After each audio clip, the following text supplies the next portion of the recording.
So let's start, okay? Good morning. Welcome to this session of our webinar. The focus is on the roadmap to 2050 and energy security concerns. It's a sort of twofold target that we have to reach. I think that this issue is not trivial at all. I think that one of the most important challenges that we are facing. During this session, we have the possibility to talk with 4 important speakers coming from industries, institutions, and I think that the discussion will help to find out the possible new solution.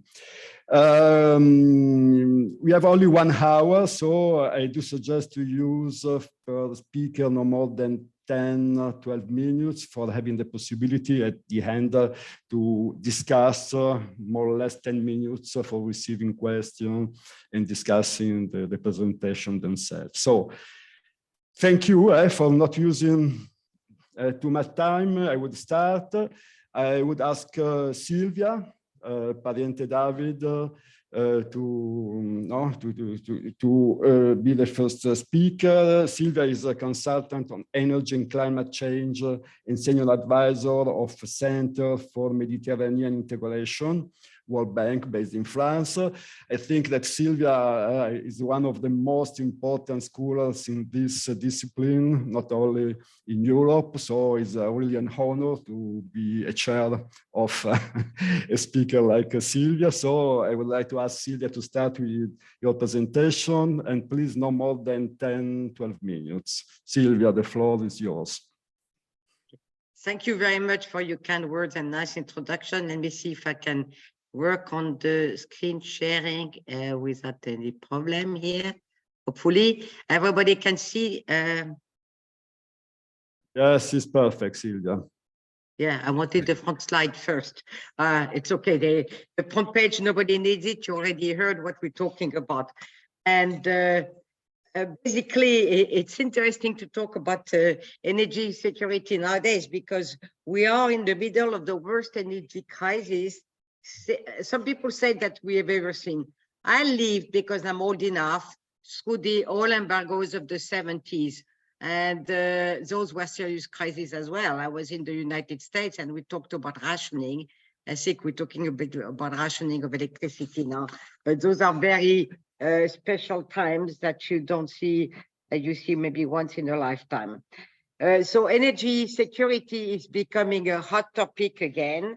And every year I'm asked to talk about it, and it was becoming boring, but it's no more boring. It's becoming the center of attention again.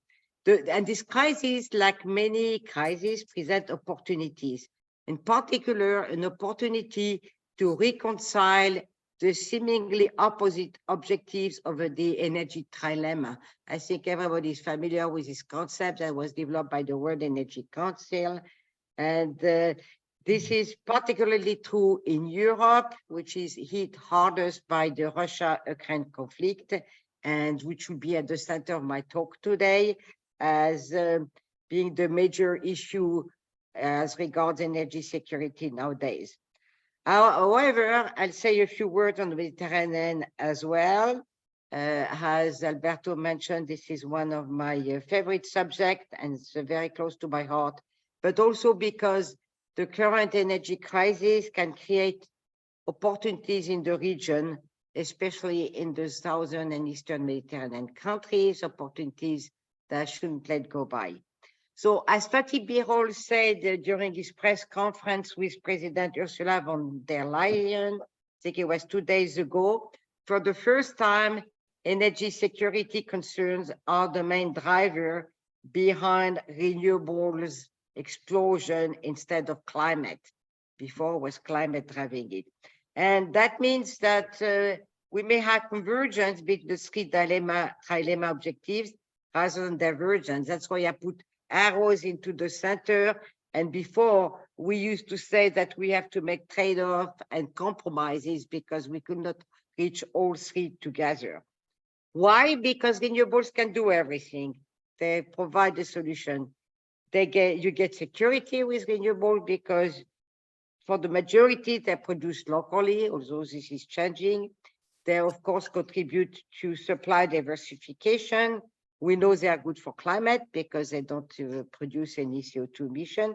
And as regard affordability, they are becoming cheap. The cost is declining, but also they're becoming competitive with fossil fuels as those prices are skyrocketing because of the war. So this is the European Commission vision of the way to carbon neutrality in 2018. I'm not going to go through all the detail of this slide. I know Alberto is very concerned that I read each slide in detail and take all of the time, but it's just show you the picture and you see the prominent position of renewables and energy efficiency, that the carbon neutrality objective led to the Green Deal in 2019 to structure the process, the roadmap towards carbon neutrality.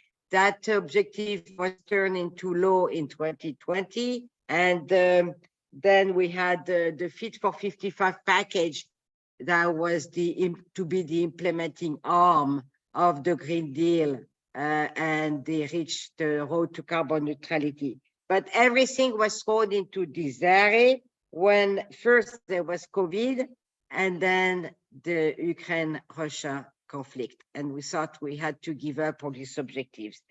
Because of course, the first reaction to the conflict was to find alternative sources of gas supply and also stop the coal phase out and stop the shutdown of nuclear power plants. So, and also a reaction of say, let's keep to oneself what we have and not share with the neighbors. But then REPowerEU, and then it seemed that energy security and decarbonization were not incompatible. And again, here, I'm not going to read everything, but you see speeding up renewables are the heart of the REPowerEU, as well as energy efficiency. And we'll talk some more about hydrogen later, not just diversifying gas supply. And that's important.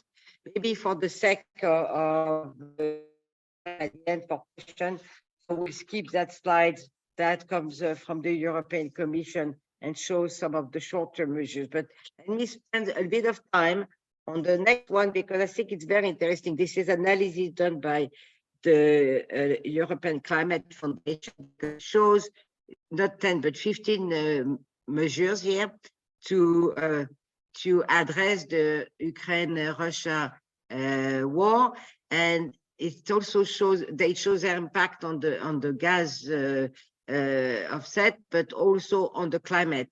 And if you see which ones have both an impact on offsetting the Russian supply but reducing CO2 emission, it is, of course, renewable energy and energy efficiency. And so you can see that you have measures that combine an effect on the gas supply and the CO2 emission. That's another aspect here of the REPowerEU.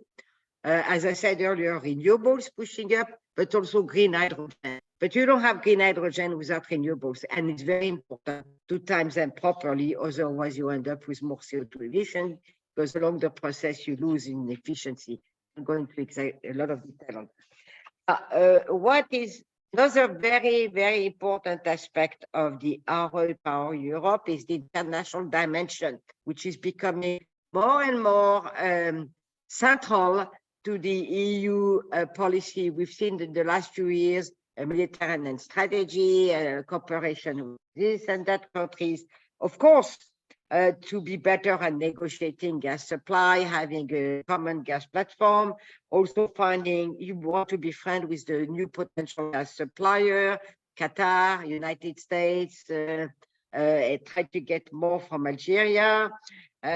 Also, but there is another dimension to that, is partner with some countries that can be of help in decarbonizing and can be suppliers of green hydrogen I will give two very important examples, is the EU-Morocco partnership in the framework of the Global Gateway, and renewables and green hydrogen are at the center, and also the agreement that was struck, the MOU between EU and Egypt during the COP27, and more generally the Med, but I'll come back to that. So what does it all mean for security, energy security? I think it's a concept which is evolving. It's no longer synonymous with autarky. Although the conflict triggered some reaction of restraining to oneself what we have. I think it was Germany that mentioned for a while that they will no longer export electricity, and it was to France because of the problem with the nuclear power plants, but that it was not long-lived because there were very strong reactions from his neighbors.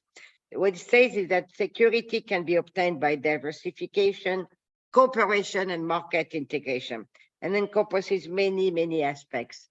The question then we have is there convergence or divergence, like I mentioned before, between energy security and decarbonization? As I mentioned, it's because renewables contribute to carbon neutrality. They're usually national, but with, I think the convergence is mostly through regional power market integration.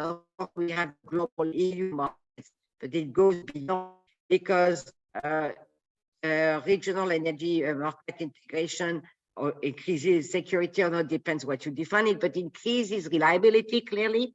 It increases power system flexibility, which is essential when you want a high volume of intermittent renewables, and it has more and more benefits, but it is not autarky. So now to conclude, I would just like to take an example, which is the Mediterranean, which is one place in the world. I think it's pretty unique because you have countries that have a big appetite for carbon-less energy and are willing to pay for it, next to countries with a huge potential you see on this map for solar, but it's also true for wind. And when you integrate the two shores, then you give access the doors for this vast potential, and you make it available for everybody, contributing to both energy security for both shores of the Mediterranean.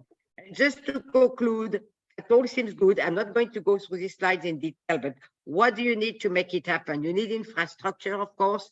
At the top, you've got the electricity grid, the interconnected north and south on the west through the Gibraltar Strait between Morocco and Spain. On the east, Turkey is synchronized with EU and connected to the eastern zone of the Mediterranean. And by the way, on this, I would like to give you really great news for Italy, I think, and for Tunisia, that the ELMED interconnector between Tunisia and Italy was finally accepted as part of the Connecting Europe facility. So we will have the first connection in the middle of the Mediterranean. Gas has more connection in the middle, but what I want to say, which is important, is having the infrastructure, the hardware is not sufficient. You need those markets to work together. You need the systems to have common rules of operation. And I usually like to give the analogy with a symphony. To have a good symphony, having a good musician and good instrument is not enough. You need a good musical score, and you need, above everything, a conductor. So I thank you for your attention, and I think we can answer questions later on. Thank you, Silvia. Thank you. I do agree with your perspective, in particular that need that we as a European we have to foster the collaboration with the surrounding areas, geographical areas, with the focus on the Mediterranean. So thank you for your opinion. And we will have, I hope, some more minutes for discussing with you about the things to be done. Now, the second speaker, Alicia Mignone, your collaboration with the Italian Ministry of Foreign Affairs and with the International Energy Agency is important, very valuable. So I would like to to ask you to your opinion with, I think, a perspective from the International Energy Agency, and now using your very wide experience. Please, Alicia. I just want to see if I can. Okay. Yes, it's okay. It's okay. Perfect. Perfect. So I'm going to speak about energy security and energy transition. I don't know if Anka has my presentation. The presentation is okay. We are, it's the first slide. I don't know if you can pass to the slide. Presentation is on. We are sharing. Yes. Okay, can you pass to the second one, because I can't manage it in this way. That's perfect. Okay. Comments on, I'm going to speak notes on energy security, the new energy security paradigm already said by Silvia, and thus the energy transformation enhance energy security on briefly 10 IIE guidelines for secure energy transition, flexibility, a new watchword for electricity security, clean energy supply chains, and final considerations. The second one, notes on energy security. Historical energy security has focused on two goals: national control on supply and surge capacity to cope with disruptions. Since the Second World War, the great concentration of cheap oil resources heightened the perception of vulnerability of importers. The Arab oil embargo in 1973 caused serious economic damage. This led to the creation of the International Energy Agency in November 1974 with a broad mandate on energy security and energy policy cooperation. This including setting a collective emergency system to respond effectively to potential disruptions in oil supply. The IIE mechanism was activated the first in January 1991 during the first Gulf War, the second in 2005 after the hurricanes Katrina and Rita. The third in 2011 during the Libyan crisis. The fourth and fifth were in this year after Russia invaded Ukraine. Energy security, as the World Energy Outlook says, is not just about having uninterrupted access to energy, but also about securing energy supplies at an affordable price. So the next slide, please. The new energy security paradigm, already said by Silvia. Today, the global energy system is amid a major transition to clean energy, and the transition will be based on three main pillars: renewable energy, electrification of end use, and efficient use of energy. New vulnerabilities may also emerge. The increasing role of electricity in final consumption puts a premium on investing in system flexibility, already noted by the preceding speaker. Diverse and resilient clean energy supply chains, including those for critical minerals and metals, are essential to avoid costly or delayed energy transitions.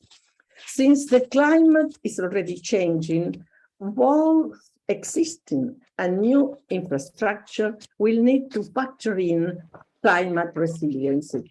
The next slide points to a question: does the energy transformation enhance energy security?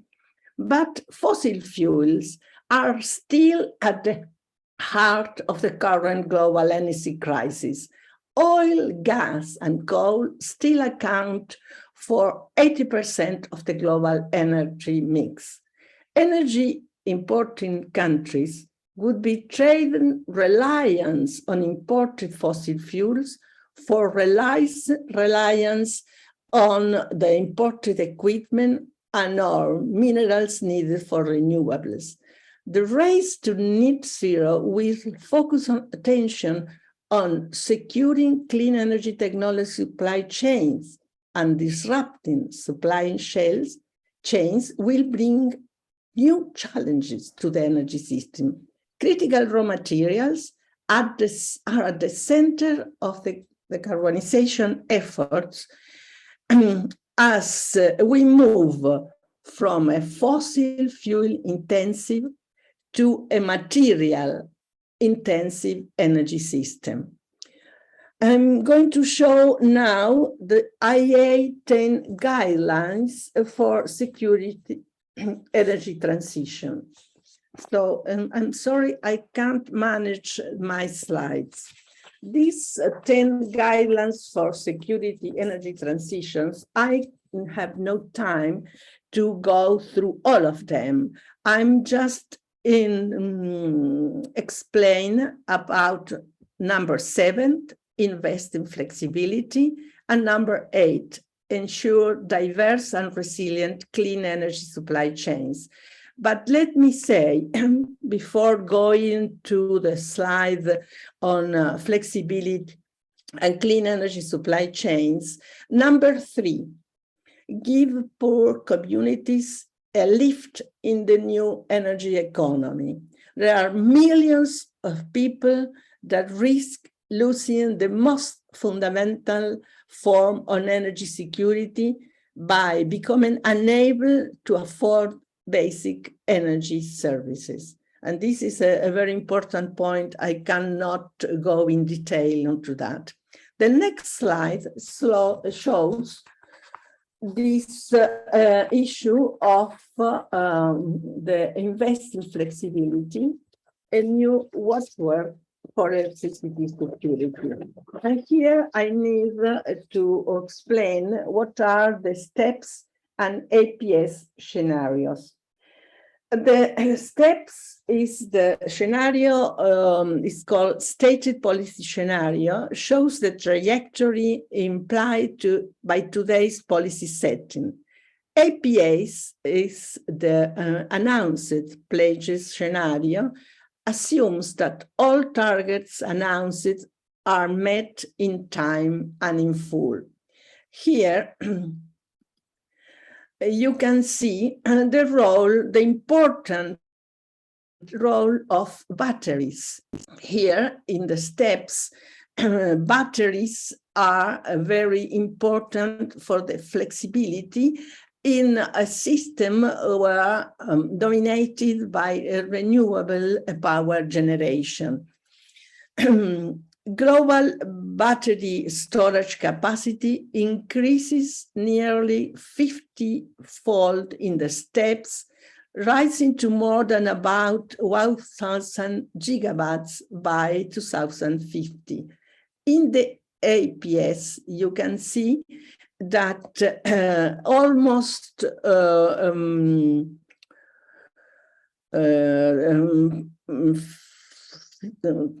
a quarter of the flexibility is done by batteries.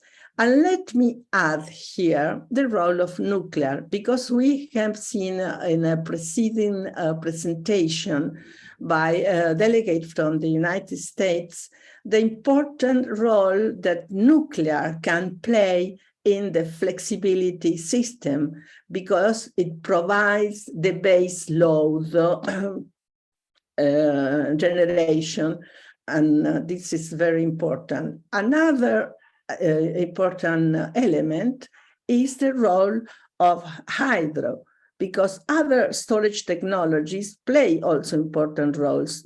Pumped hydro is the largest source of electricity storage today, as you can see here, and is set to increase further over the next 10 years. And you can see hydro is still a very important flexibility option in this system.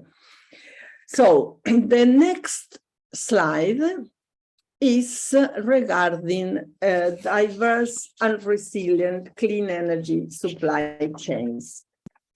Here we have another scenario that it was not present in the other slide, that is net zero emissions by 2050, that maps out a way to achieve a 1.5 degrees stabilization in the rise of global average temperatures. And so here we can see the important role that these clean energy supply chains has in, this is by weight and this is by value. And let me note here the role of copper.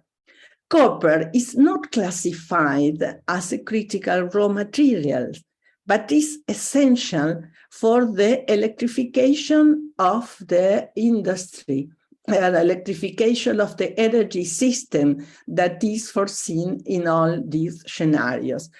Another fact that I'm going to explain in the next slide is that critical minerals extraction is geographical concentrated, with a single country accounting for over half of global production of several key minerals.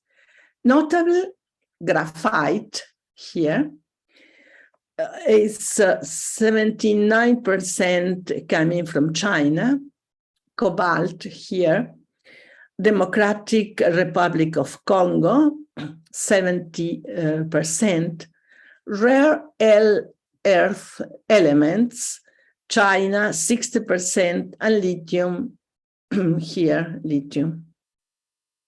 Australia, 50%. The level of concentration is even higher for processing operations, with China dominating across the board.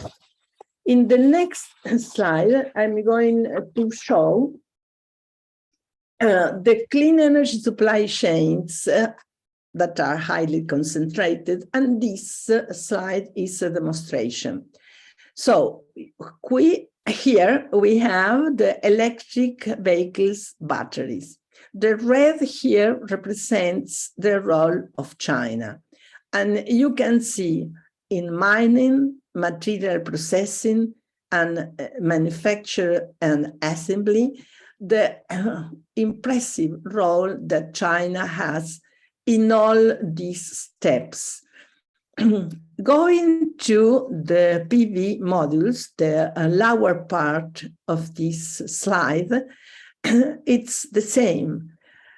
Materials processing here, red, is in China, and manufacture and assembly, already China.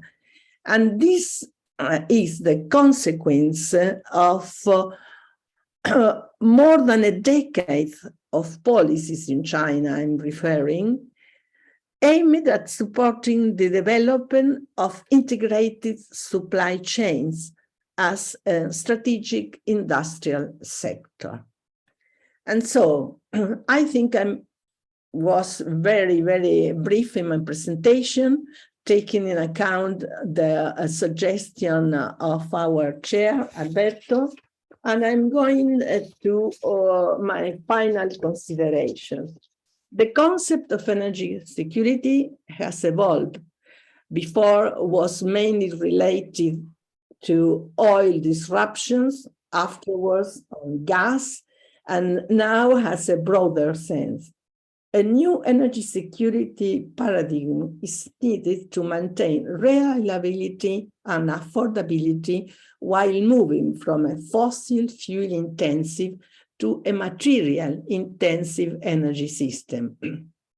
New vulnerabilities emerge from high and volatile critical minerals prices or highly concentrated supply chains. governments needed to secure energy transitions through a pragmatic agenda that includes investing in flexibility and ensuring diverse and resilient clean energy supply chains. I hope I was clear in my presentation. I am available for questions. Thank you. Thank you, Alicia. Yes, the presentation has been very clear and well focused, because now our attention is not only on the geographical perspective in the broad term, but on new technologies, the geopolitical aspect of the energy security concerns. Thank you for your presentation. So now Angela Picciariello, that is a researcher in the International Institute for Sustainable Development. I would like to have your opinion about our issues. Please, Angela, the floor is yours. Thank you, Alberto, and hi, everyone. Let me just try to share my screen. And let me know if you can see it okay. I guess it's fine. Yeah, so thanks everyone for inviting me. It's a pleasure to be here. So in this brief presentation, I'd like to present some of the findings from IISD recent report, which are very relevant, I think, to the session, and discuss how these findings apply to the current context of energy security concerns. And just to start, we produced this report, Navigating Energy Transitions, Mapping the Road to 1.5 degrees, back in October this year. The report was the first ever comparison of a large number of climate and energy pathways to outline what is needed at policy level to limit global warming to 1.5 degrees. And in order to do so, we reviewed a number of selected 1.5 degrees IPCC reviewed pathways. We also filtered for the scenarios that complied with the IPCC own assessment of CDR and CCS sustainable levels. And we also reviewed a number of authoritative, widely used pathways from academia, intergovernmental organizations like the IRENA or the AIEE, and private consultancies as well, like Bloomberg Energy Finance, for example. And one of the key findings from the report that you can see in this slide, and I think it's quite relevant to the question of the roadmap to 2050, is that actually science is quite clear on the fact that there is no room for new oil and gas development in a 1.5 degrees world. So you can see here all the analyzed scenarios on the right-hand side of the graph. And, you know, with different degrees of steepness, they all point to a quite steep decline in oil and gas production from now until 2050.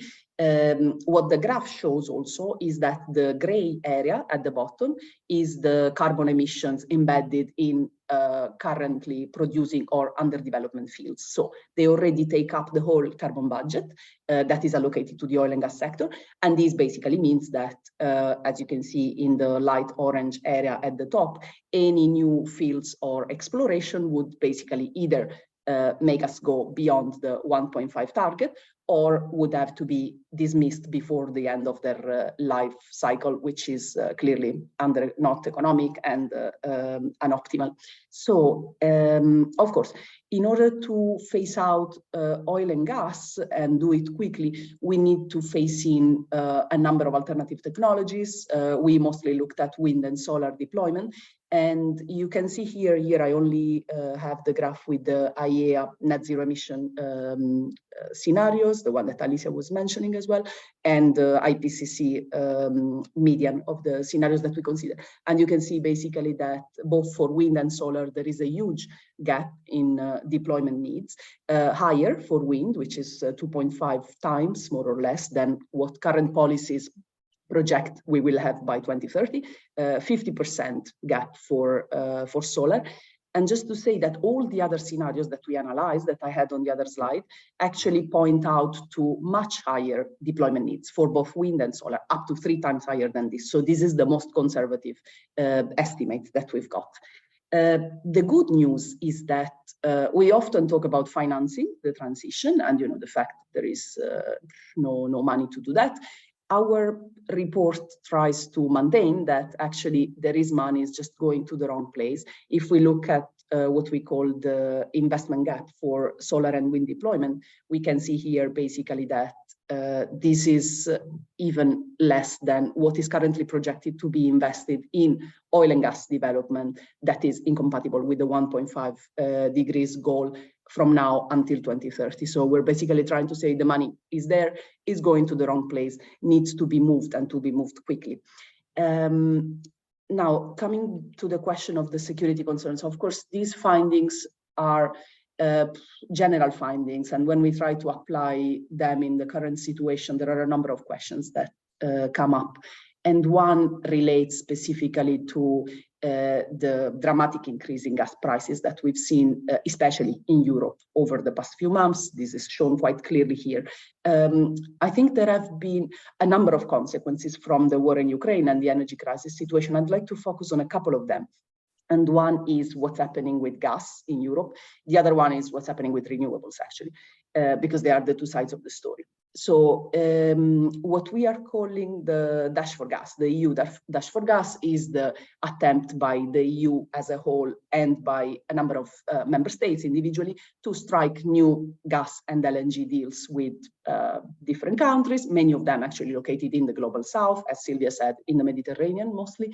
And this is a particularly concerning development simply because it has risky consequences in the medium and long term, both for Europe and for these countries, especially the ones in the global south. So it risks derailing the transition for Europe because it risks locking us in a fossil future that we cannot afford, or otherwise having a number of stranded assets in a few years when we will have reached enough renewables to not need gas anymore, and we wouldn't know what to do with those. And it entails a lot of risks for the countries that are currently proposing to produce more gas for us. Particularly for the producing countries, we are seeing, again, a number of infrastructure projects being underway, risking being stranded at some point when Europe won't need this provision anymore. For countries that are purchasers of LNG, for example, in the global markets, we've seen huge problems as well, like we've seen for Pakistan and Bangladesh, that they were priced out of the LNG global markets because Europe demand increased all of a sudden, and that's problematic as well.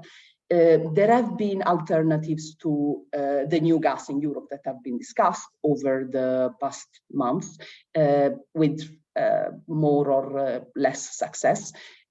Some of them are about demand reduction and gas savings. Of course, there have been discussions about switching fuels to alternative energy carriers for certain industrial sectors, not always worked very well so far. There have been discussions of changing the EU gas market model more broadly in order to, for example, decouple better gas prices from energy prices in general, in order to ensure that European countries have higher levels of gas storage when it's needed. And then there have been, of course, the discussion around upticking investment in renewables and the energy transition. I put this one as last simply because it connects to my next slide, not because it's the least important one. So the question here is, and I think the previous speakers have already talked enough about this, so I'll go quite quickly on it. What are the likely impacts on renewables development of the current situation and the energy security concerns? We've seen for sure in the short term new risks of derailing the energy transition plans in many parts of the world, mostly related to, again, going back to Alicia's presentation, supply chain disruptions. But the good news is that, I want to reiterate it, in the long term, the cost competitiveness of renewables has continued to increase. So I think here there is a policy question, which is quite important, and is how can policy regulatory mechanisms support renewables in this situation of supply chain disruptions. And the issue there is that those mechanisms largely continue to focus on compressing prices.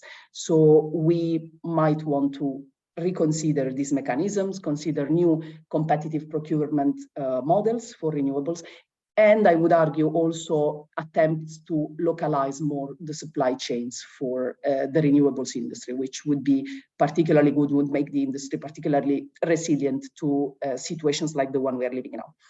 And just to conclude, this is an assessment that we had in the report where we tried to answer the question, going back to gas, does Europe need new gas infrastructure in the current situation? So what you see here is that the yellow line is the Europe 1.5 compatible consumption from now until 2035, which, by the way, is very similar to the projection of European energy consumption for the REPower EU mechanism. And basically this shows that if you look at the current sources of gas for Europe, so existing fields, Azerbaijan fields, MENA region pipelines, LNG pipelines, you will see that those are enough for actually meeting the European compatible, 1.5 compatible demand, at least from 2024 onwards. The issue is the current 2 years, is basically this winter and the next one, where there is a crunch if we remove the Russian supply, the red area in the graph. But again, the question is, does it make sense to build new infrastructure now for the short-term supply crunch? And we argue it doesn't, because this wouldn't actually be available on time to alleviate the current crisis. And then we would be stuck with this infrastructure for the time to come. So our answer to the question has been, not only Europe does not require new gas infrastructure, actually there is no room in Europe for new gas infrastructure if we are to be in a 1.5 degree world. And I'll stop here. Thank you very much, and happy to take questions. Yes, thank you, Angela, for your sharp presentation. It might be interesting to understand what you suggest as a new tools for fostering decarbonization, but no, I hope to have time during our session. Okay, thank you. Now, last but not least, Marco Falcone from Exxon Mobil. So I think that your perspective from another point of view, the Exxon Mobil is one of the most player in energy sector. So I would like to understand your experience in the international affairs, institutional affairs, regulation is very wide. So please, your presentation. Yeah. Thank you, Marco. Thank you, Alberto. Well, I will take this occasion to go through the very recently issued Energy Outlook 2022, which is really new. And this year, the perspective is up to 2050. In the past years, it was shorter range. So we have a longer outlook to evaluate this year. Of course, I have few minutes, so I will go through some highlights. And I think that it can be summarized, the main highlights can be summarized in this slide. There are two important drivers for the energy outlook up to 2050. The global population growth, it will grow by almost 2 billion people in the next 30 years. And of course, the global GDP, as a consequence, will grow, but it will grow very much, we hope, because it is expected to more than double in the next years. The combination of these two drivers is also giving a kind of interference between the fact that there are developing nations and developed nations, in the sense that we have to consider a big difference in the outlook for these two world regions. Of course, as we all know, considering that most of the population of the world is located in developing countries, it's about 80% of the total population, and all this population will try to gain access to reliable energy, affordable energy. In many cases, for the first time, we very well know that almost 1 billion people, a little bit less probably, but in the range of 1 billion people have no access today to electricity. So in the next years, this will change, we hope, and the effect will be that developing nations will increase the energy use per capita, of course, to improve their living standards, while developed nations will reduce the energy use per capita, because we that we are, of course, a developed nation, also Europe, Italy, will reduce the energy consumption, because we will apply a greater efficiency, and we will of course, implement all the legislation which has been released and will be even more developed in the next years. The result will be summarized in this page. We expect an overall energy demand increase, which is about 15%. And we have to consider that it is an enormous number, because we are already struggling, as we know, to provide energy to the world now, and so an increase of 15% is a big one. And the second message that we have to consider is that all the energy sources will remain necessary through 2050. Also in all the net zero scenarios, including independent net zero scenarios, of course there will be a big change in the energy mix. But still, we have to consider that all the sources will remain important. Maybe we have to see some key highlights on some sectors. There will be a big increase, a large increase in energy needed for electricity generation. The growth that we expect is in the range of 17%. This important increase will drive an increase of energy sources like natural gas, solar, wind, nuclear, and of course there will be a decline in coal-fired generation for clear environmental reasons. Another sector that will expand very much the energy demand will be the transportation sector. And this increase by about 30% will be driven by commercial transportation. There will be a trend in commercial transportation, so heavy-duty transportation, which will be increasing by more than 30%, a little bit be balanced by a decrease in the light-duty transportation, which will have more efficiency implemented, also including the expansion of the electrical engines, etc. The industrial sector will increase the demand by 15%, and half of this increase will be dedicated to industry, which is normally so-called hard to abate from a decarbonization point of view, so talking about steel, aluminium, cement, etc. So what we have to do in the next future, so in the next 30 years, to try to implement the energy transition and go forward towards a net zero scenario. We think that there are three main opportunities you can see in this page, in this slide: biofuels, hydrogen, and carbon capture and storage.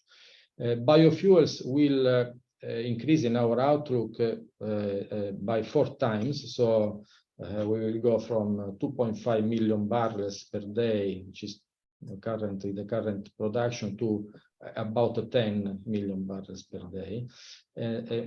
Most of this consumption, most of this demand will be concentrated in the heavy-duty vehicles and in the air and marine transportation, which are the most difficult to be transformed into electric supply.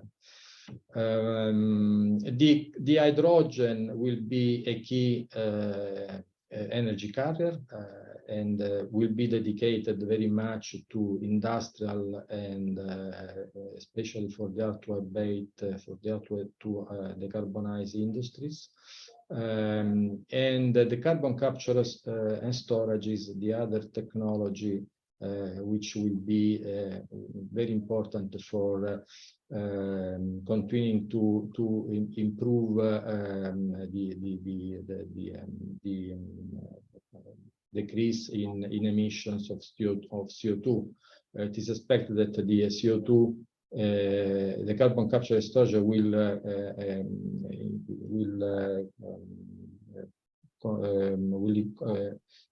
produce a decrease of CO2 emissions by about 3 billion metric tons per year in 2050, mostly dedicated to industrial and power generation.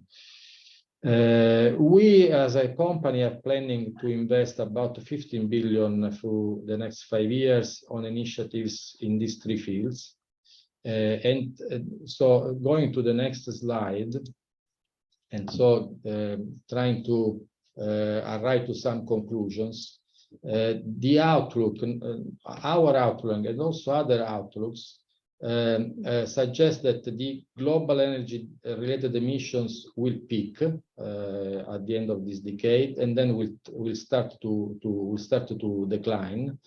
And the next 10 years will be critical to reaching climate goals, because so far, as also was said in previous presentations, the world is not on the pathway for a net zero objective. So in the next 10 years, something must change.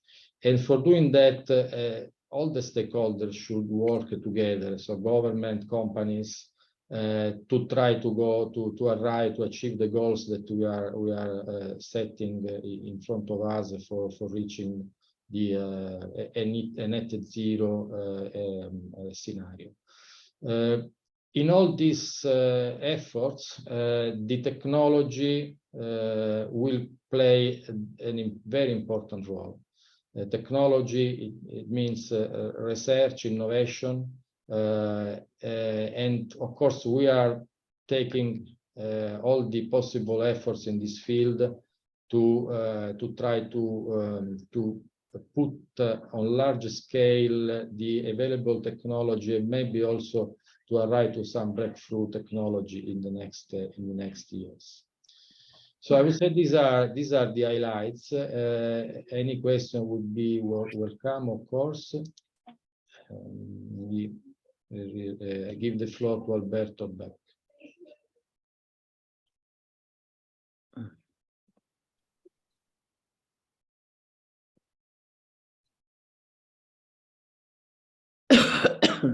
Alberto, we can't hear. I think you are mute.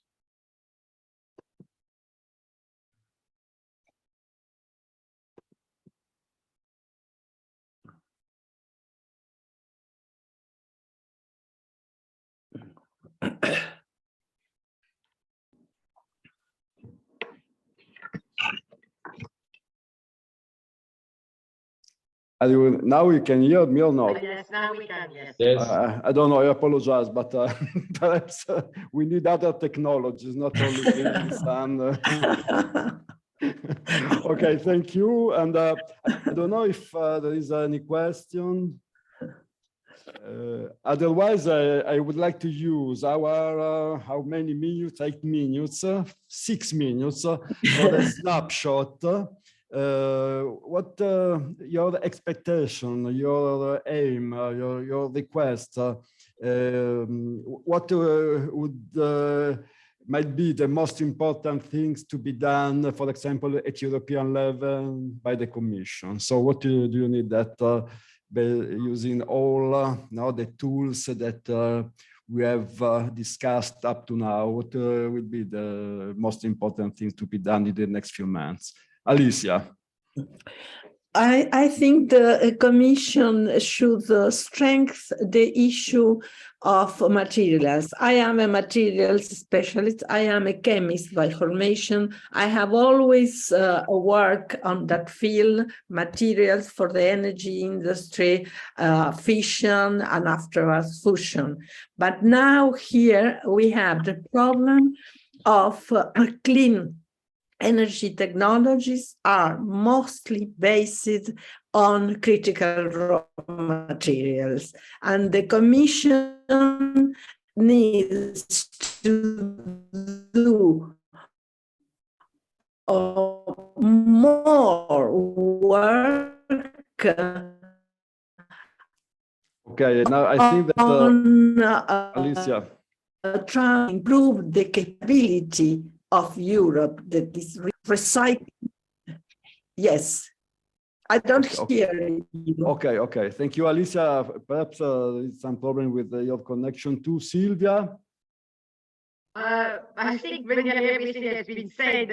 I would say something kind of general, but I think what comes out of everything we heard is we need a holistic approach from a regional point, from a geographical point of view, from an economy point of view, supply chain, from that you also need to consider new technology transfer. And even though we tend to react to the current situation by going back to the national level, saying energy policies at the national level, the world has become interconnected. And I don't think it's possible to go back on this globalization. So you need to think of the implication of everything and the economic impact, which includes, of course, the material needs. So that would be in one word, a holistic approach. Thank you. Very clear. Thank you. Marco. I think that we have to hope that the policies will take into consideration the fact that the refining and gas sector is a key one for the transition, which means that we should take into consideration that this sector should invest a lot. All the industry will have to invest on new technologies for the transition, and investment can be afforded only if the policies and the regulatory framework is clear and stable. Otherwise, there is the risk that the sector will not invest anymore, and we know that during the transition, this remains a vital sector, as we are seeing in these days. And thank you, Marco. Thank you, Marco. And then now, Angela. Thanks for the question, Alberto. I think the EU has done really a lot of good steps recently towards the transition. And, the 300 billion euros invested in REPowerEU are, for example, a great step. I think, of course, there is a need, for example, for improving, licensing, permitting at national level, because this is one of the barriers currently to the transition in spite of the investment being put into it. And I think, just to conclude, there is a lot of need to invest outside of Europe, going back to what Silvia was saying, in clean technology. So I think, again, there have been good steps since the Glasgow statement for a lot of countries in the global north to stop financing fossil fuels abroad. I think we need to increase climate finance in these countries so that we can all transition together, because that's a necessary step. Thank you, Angela. Is another very sharp opinion. So thank you. I think that we can conclude, because we have only 1 minute, even less. We have seen that we have a lot of possibility, a lot of technologies, a lot of things, of scenario that we have to select, a lot of decision that we have to take. So thank you. I hope that this workshop now has been an opportunity for a better understanding of the very complex scenario that we are facing. Thank you very much. Thank you. Goodbye. Ciao, ciao, bye-bye. Bye. Arrivederci.